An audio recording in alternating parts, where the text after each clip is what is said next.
今次我哋為大家介紹嘅全屋裝修案例，物業約22年樓齡，全棟2層，總面積約1100尺，有前後花園。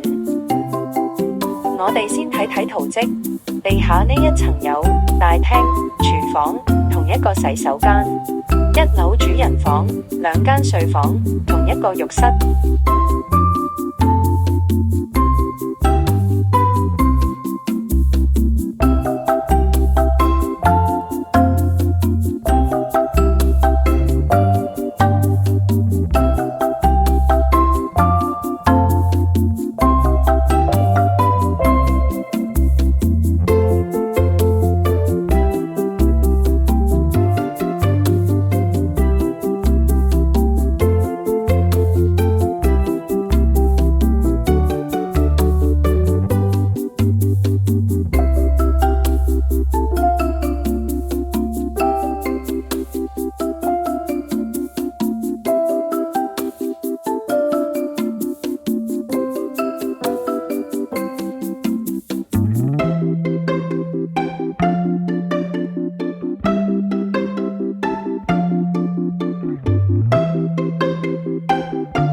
下集預告大翻新工程，同大家介紹全屋